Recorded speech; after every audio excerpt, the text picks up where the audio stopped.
time once again for Dialogue Conspiracy with Mae Brussell. For the past 14 years, Mae has been researching and uncovering facts and evidence from between the lines of the news and placing them in a more thorough perspective of how conspiracy, political assassination, and abuses of power affect us all. Dialogue Conspiracy originates with KLRB-FM in Carmel, California. And now, Mae Brussell. Good evening. This is Mae Brussell in Carmel, California, and it's January the 8th, 1978. This is Dialogue Conspiracy number 303. I started out this year being very optimistic. I had about 8 days of optimism. Now I'm not feeling so good.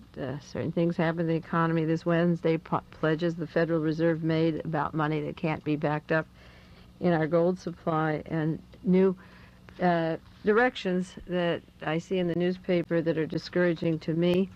I'll share some of them with you and then get on with some other information. Larry Flynt, the owner of the Hustler magazine that I spoke about a few weeks ago on Dialogue Conspiracy, pledged to Paul Krasner that he could run his magazine, and he's going to be taking over Hustler magazine. And I just heard that Flynt's going to offer $1 million to the person who can solve the John Kennedy assassination. I heard that this is a new offer that's going to be put in his magazines.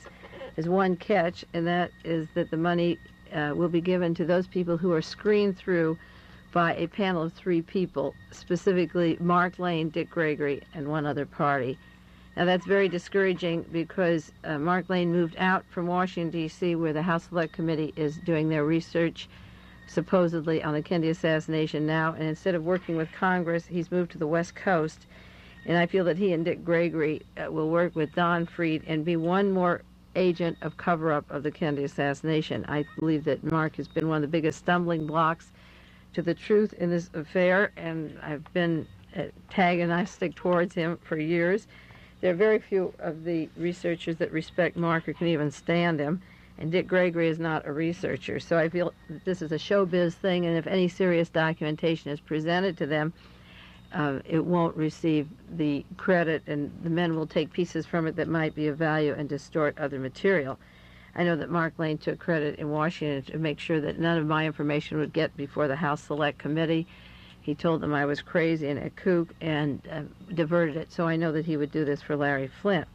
I would hope that Paul Krasner, as the editor of Hustler, would present what I have to give to Larry Flynt in good faith and not pass it in front of Mark Lane or Dick Gregory. There's one thing that did disturb me when Krasner took over Hustler magazine. He suggested the first article I write be about Son of Sam and the MK Ultra program, and then he suggested I do another article on the rock musicians, the killing of the rock musicians. But he said something really strange to me. He said, don't write about Lee Harvey Oswald. He says, that's kind of overdone. Don't get into the Oswald thing. Now, that's interesting because 2 weeks after he told me this, after Paul Krasner said that, Flynt, who must have some consuming desire to know who killed John Kennedy, is coming out with this huge offer. And yet Krasner said to me, don't write about Lee Harvey Oswald. Now, I know, and I've said before in Dialogue Conspiracy, the thing that these people are afraid of, what they're most afraid of, is to expose or disrobe the plan of the assassinations, the overall plan that's gone on from the Tsarist Russia to the forming of Nazi Germany, the importation of Nazis to America, the use of czars like Marina Oswald, George de Mohrenschildt, the links to the oil company, the defense industry, to Werner von Braun of NASA, and Walter Dornberger from Bell Aerospace, the use of Nazis in the assassination, Albert Osborne with Lee Harvey Oswald, the Defense Industry Security Command, the FBI, William Sullivan of Division 5. These are the things that will not be allowed to come out. The offer, from my own interpretation, so far is a sham. I will produce a serious document and try to get it to Mr. Flynt and put it in a book form. He's going to have a book publishing company, and maybe he'll publish the book with my explanations. I would never present it to Dick Gregory and Mark Lane and believe that they were serious about wanting to know who killed John Kennedy. A new name cropped up in my research this week that's worth noting, and for those of you that take the tapes every week and keep getting books on the subjects and get informed on them, write the name down and let me know if you have any information about him, or go to the library and the indexes and see if you can find this name. It's Peter, P-E-T-E-R, Bessell, B-E-S-S-E-L-L. He lived in Oceanside, California. He seems to be missing, which is a syndrome that we get with these very important witnesses. The first time I heard his name was from David Osterland several weeks ago with regards to a movie that's being made on the Kennedy assassination in Canada. I think I mentioned that on the show, and that Anthony Summers, the man who wrote The File on the Tsar, saw documents or knew this Mr. Bessell and said that Henry Kissinger had showed him information on the taking of the Tsar and the Tsar's family out of Russia, that the U.S. Army assisted in evacuation of the entire family of the Romanovs out of Russia at the time of the revolution, and that they were in fact alive and were never killed as depicted so many times in movies or in books. The second time I heard about Peter Bessell was this week from a KLRB listener in London, England, who gets the tapes of these shows. He was sending me a detailed breakdown of the English political system and the parties and their various conspiracies as they pertain to our United States intrigues. And he talked about the Liberal Party in particular, and a man named Norman Scott who was going to be killed. Again, we have these near murder assassination stories. The man, Mr. Newton, was to kill Mr. Scott of the Liberal Party.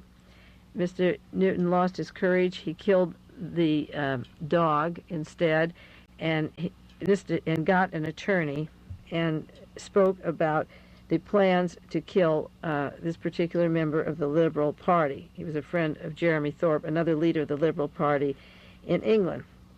Mr. Newton came to the United States where a truck almost ran over him, such as the one that killed Murray Chotiner and ran over Clay Shaw in New Orleans, these important witnesses. A truck almost ran over him, and therefore he got very nervous, and he began to talk about who paid money for Mr. Newton who wanted him killed, that he received money. And the name that came out was Peter Bessell, who lives in Oceanside, California, a man obviously with the CIA, or must be working close enough with Kissinger to have this special information on the departure of the Romanovs from Russia. Well, the killing or the near killing didn't take place, and the witness got terrified, and he went to his lawyer. And now the lawyer is talking about a story which he's saying in London, according to the London sources that I have, that when this story comes out, it's going to be bigger than Watergate, that the story surrounding Peter Bessell and the reasons for wanting Scott killed is one of the biggest stories of the Western world, and if the true implications come out, it will shake the Western world. And that could only have meaning in terms of the political assassinations or the removal of the Romanovs to Poland, where they were taken and they were not killed. And I think that the Kennedy assassinations and the removal of the Romanovs are part and parcel of the same problem. They're not separate. And I think as I said, the implications of this story are big. So if any of you have ever heard of Mr. Peter Bessell, he's missing now. He lived in Oceanside, California, and I really would like some information about his relationships to Henry Kissinger or the political parties in London. If you take the London Times, let me know more about him, and let's see if we can put these pieces together. I spoke today with a researcher in Chicago, Sherman Skulnick, who had been very privileged. He has spent time with Alexei Nikolaevich, I can't pronounce it, Romanov, the son of the Tsar. He's seen him. He lives in New York City in Kew Gardens. I wrote to the Tsarevich, I wrote several months ago, about a half a year ago, wanted to see if I could contact him. I had his address. I have his number now. He went by the name of Colonel Golanewski in Poland. He went to a military academy after he left Russia. Sherman Skulnick is a fine researcher, and he's absolutely convinced that this is the Tsar's son. He claims that the Chase Manhattan Bank has made an offer to settle for $80 million with this person if he doesn't put a claim on their holdings, because there's $400 million in gold in the Chase Manhattan banks. It would break the Chase Manhattan Bank at this time if he pulled out his true inheritance, that it's sitting there. The Romanovs alone, not as the Tsar, but just as a family, had money, tremendous holdings with Marshall Field, with U.S. Steel, General Motors in the Midwest, Canada, and Illinois. And this particular party is only allowed to live on a pension given to him by the CIA, and he's afraid for his life and cannot make a claim on the fortune. He isn't living well, but he doesn't want to make a claim on the fortune. Sherman says he has proof positive that he is the Tsar's son. He came in the United States in 1967, right after John Kennedy was inaugurated, and Sherman Skolnick believes that was just one more reason to assassinate John Kennedy, that if he had surfaced and told his true story and claimed part of his wealth, the Rockefellers would be wiped out. And we know that George de Mohrenschildt, who worked as Lee Harvey Oswald's closest CIA contact and friend, also worked with Nelson Rockefeller and the Chase Manhattan Bank ever since he came to the United States. He was a conduit. And the use of Oswald the Patsy to blame him instead of the higher-ups in government was very convenient. But Sherman feels that this was a very good motive that has never been brought out for another reason for getting rid of the Kennedys. When he arrived in Langley, Virginia, Alexei was met by a CIA agent who then turned out to be a KGB agent, the same person that he had known in the Soviet Union. His sister, Eugenie Romanov, lives in Oak Park section of Chicago, Illinois, and she's still alive. Anastasia's in the United States, in Maryland. I've talked about her before on this program with Lydia Blades when we talked about the book, The File on the Tsar. There's a book called Lincoln and the Tsar. I don't have the author, but I'm going to try and get it. Sherman Skolnick saw the book when he was in New York with Nikolai, and they talked about Alexei, and they talked about this book. It claims that Mr. Seward, William Seward, was responsible for Abraham Lincoln's death. He was the Secretary of the State at the time, and of course they blamed John Wilkes Booth. That Seward also was responsible for the purchase of Alaska, called Seward's Folly at the time, but that the Tsar and the Romanovs actually owned Alaska, and that in 1966 there was an agreement which expired, and that one of the allegations of this party is that Armand Hammer, who went over to the Soviet Union and worked out this $40 billion deal for gas through the Bering Straits, was involved with working with the Romanovs and the Alaskan Territory. And legally, according to the explanation of Sherman Skolnick and Alexei Romanov, the Alaska Territory actually belongs to the Soviet Union, and that they're using it as a trump card. They could take Alaska back if they want, but it's a hold they have over the United States because they know the facts in this case full well, and keep this as a trump card for getting out of Vietnam or for making sure we don't go too far in our foreign policy with our weapons systems. He has documented dental proof from England of his charts going back as far as 1909. This party had hemophilia since birth, and he stays on a very strict regimented diet, which he claims has allowed him to live. Interesting that when this Colonel Golinovsky was brought to the United States and then identified as the son of the Tsar, the attorney that he had when he came here was Harry Rothblatt, who later became the attorney for Frank Sturgis and the Watergate defendants, and he blames Harry Rothblatt for letting him down and going along with the Rockefellers in New York City and with the CIA and not pursuing the claims because, in quotes, it would break Rocky's bank. Henry Rothblatt has been working for that team and was the attorney for Colonel Golinovsky when he came to the United States.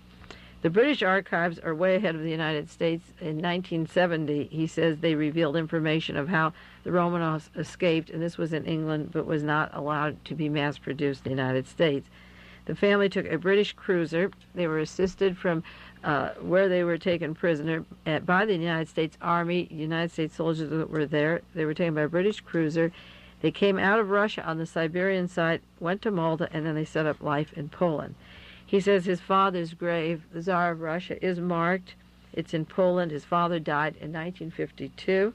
His mother's grave is in Poland. She died in 1924. His inheritance began automatically in 1952 at the time of the father's death. They sent Alexei to a military academy, and during World War II he joined Polish intelligence, where he went inside Russia as a double agent, working against the Soviets as a Polish agent. He was with the Polish army during the war. He did no fighting, of course. He just did intelligence work.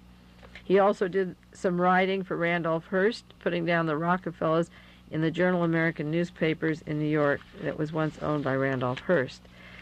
There's an interesting statement by Alexei Romanov, who worked in double intelligence. He said that Heinrich Himmler, the Nazi co-worker of Adolf Hitler, was allegedly killed in an automobile accident, a hairpin turn in Germany. He says it didn't happen at all, that Himmler is alive and he's living in the United States. He took on an American name. I suppose, again, it was Allen Dulles and the Galen operation that brought him to this country. He wrote a book about the Romanovs and about their terrible death, because this was the role to keep perpetuating how evil the communists were and how much blood was spilled. The book is called The Hunt for the Tsar. If some of you study these books, and I know many people, many listeners, are collecting these books on Abraham Lincoln and on the Tsar, a book called The Hunt for the Tsar is out, and I'm going to try and get that. Like, I want the one on Abraham Lincoln and the Romanovs, and the Russian, the intrigues of the killing of Lincoln and the Romanov conspiracies. The Hunt for the Tsar, whatever pen name it has, was written by Heinrich Himmler. This is what is passed along for whatever it's worth, Alexei says. And I think these things are interesting. I think that the biggest problem facing this country is to erase these hoaxes. This is what I try to do. I believe there's three major hoaxes that are intertwined that affect our economy and well-being, our court systems. One is the Howard Hughes hoax, the use of this one man who was drugged, kidnapped for military use. His entire command was taken over by our Pentagon and the CIA and the defense agencies, and they then linked it to the Mormon data banks, the Nazi Interpol records, and the Hughes syndrome that links to these other assassinations is one of the major problems in the United States uncovered. The other one is the killing of the presidents and the senators and the candidates, killing of John Kennedy, Robert Kennedy, Martin Luther King, Malcolm X, and the collusion of the courts in covering up those murders. And then the third big story, really, to open up, is the successful evacuation of the Romanovs. What really happened to them? Where are their holdings? What did they have? How many more people came over with them? How many Nazis came? What are the links of the present czars to the Nazis in America and around the country that are surfacing? These are big problems, and from week to week on Dialogue Conspiracy, I talk about smaller aspects of them. But those are the three major problems that have to be linked together in order to solve who killed John Kennedy. They're not separate, but they're big, major problems. There's another splinter problem in the United States that I talk about from time to time that I want to mention briefly, because there's two newsletters out, and that's about animal mutilations. We don't know where they're coming from or why they're coming, but they're happening. Ed Sanders has a newsletter. He's a writer who lives in Woodstock, New York. It's called The Cattle Report. You can write to him. It's Box 729, Woodstock in New York, 12498. It's a good, comes out 4 times a year, a newsletter on where the cattle mutilations are happening. These are instances of livestock, particularly hogs and cows, that are found dead. The testicles are removed, the tongues are removed, they're left in strange positions. There's no footprints or noise. They are put in similar positions around the country, and the livestock are being killed all over the country. And so there's a newsletter out about where they're happening and how they're happening.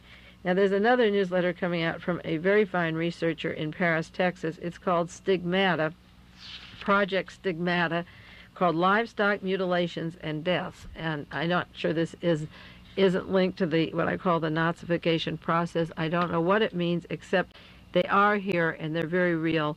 And I think if you're interested in this subject, I don't have to go at length about them on Dialogue Conspiracy.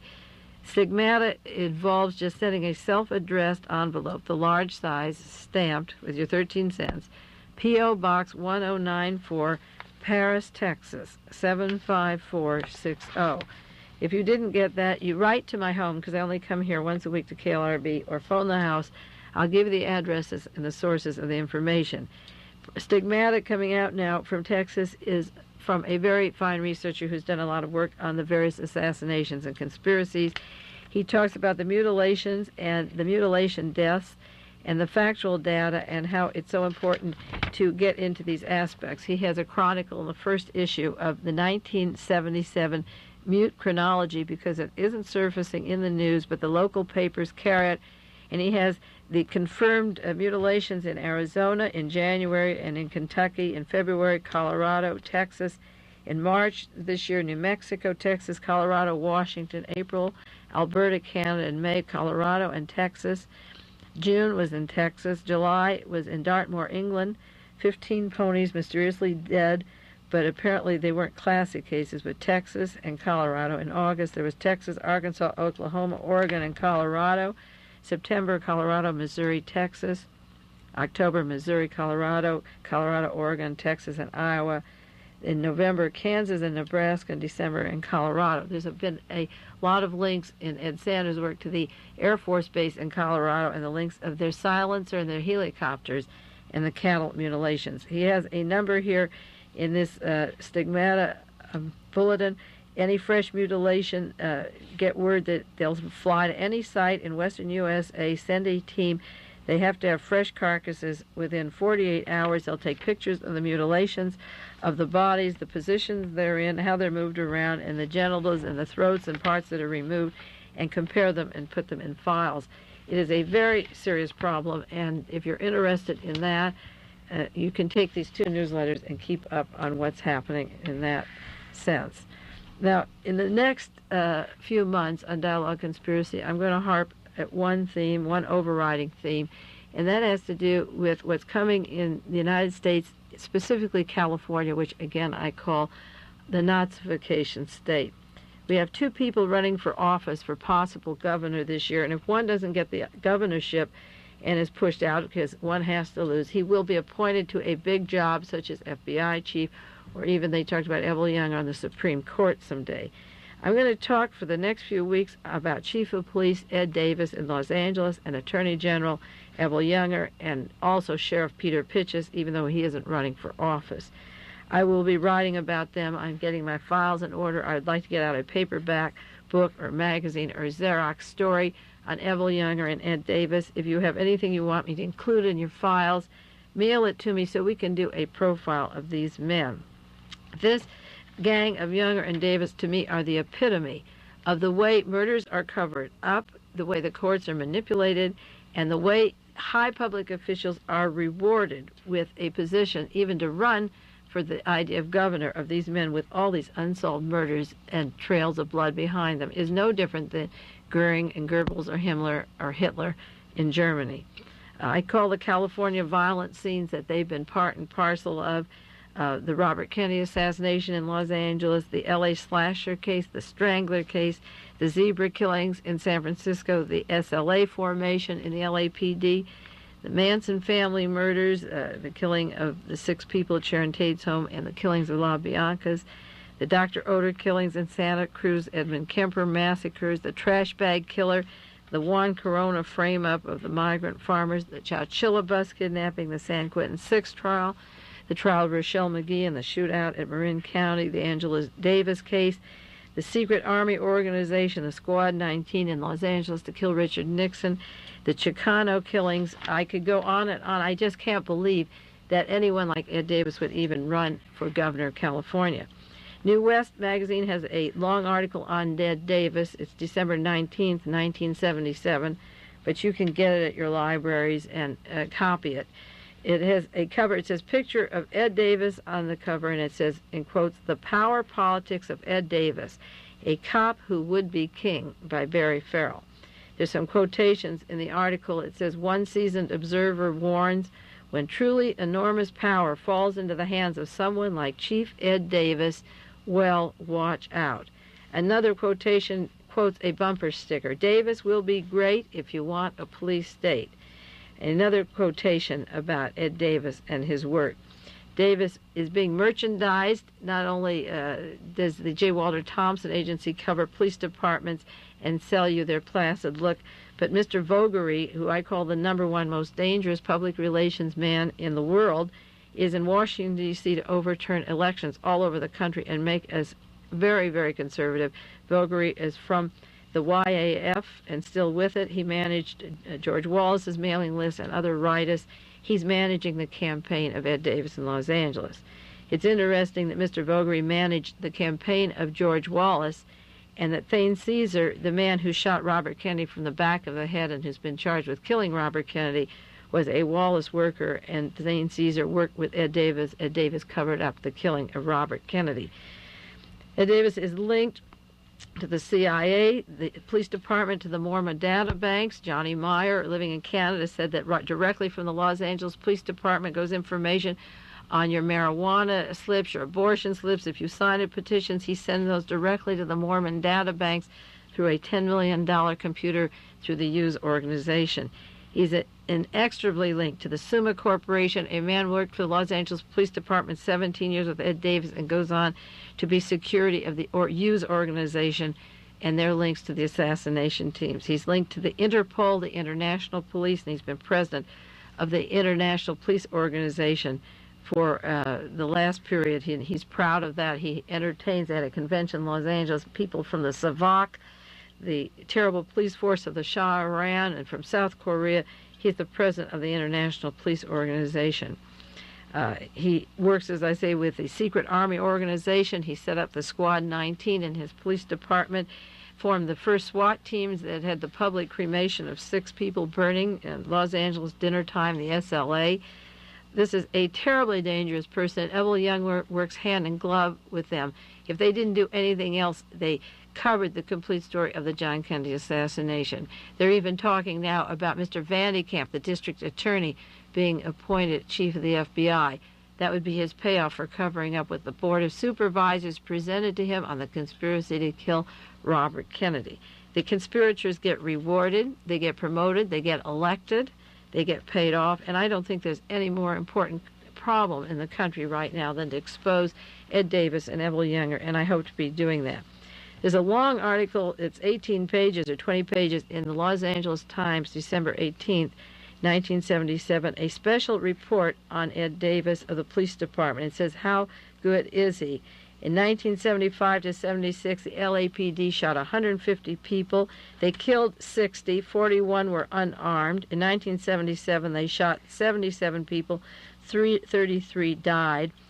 60% of those people shot by the Los Angeles Police Department were not armed, and they've been shooting Chicanos and Mexicans with the flimsiest excuses, and there's been some famous cases. Mr. Burkholder, the scientist who was working on fuel, who graduated from Caltech, who was shot in the street by an agent of the Los Angeles Police Department. The man was nude and didn't have weapons and obviously unarmed, maybe freaked out from some drug, but they knew who he was. He worked at the Veterans Organization and was working on fuel. I will be talking and getting books together and exposing these people. I just can't believe that Evelyn Younger and Ed Davis could be linked to so many of these cases and so much violence. And next week I will go into the lawsuit against the Los Angeles Police Department, that 3 widows of guards killed at the time of the San Quentin shootout in August of 1971 filed against the LAPD because of the allegations that a rifle, a gun rather, was put in that prison, a .38, was taken by the LAPD officers up to San Quentin the day of the shootout, and they are making the LAPD defendants for the death of prison guards on the allegations that the police provided the gun inside the prison, and their husbands were killed. The gun was seen in the prison. It was later seen by Louis Tackwood in the office of Robert Keel, in charge of the criminal conspiracy section after the shootout. And this lawsuit I'll go into in detail next week. Well, that's it for Dialogue Conspiracy. A lot of news, a lot of unhappy things, a lot of pressure of cover-ups every week, but we keep trudging along, and I'll bring you more next week, the continuing story of Ed Davis and Evelyn Younger, and some more news on these various conspiracies. This is Mae Brussell, and I'll see you next week. This is Dialogue Conspiracy. You've been listening to Dialogue Conspiracy with Mae.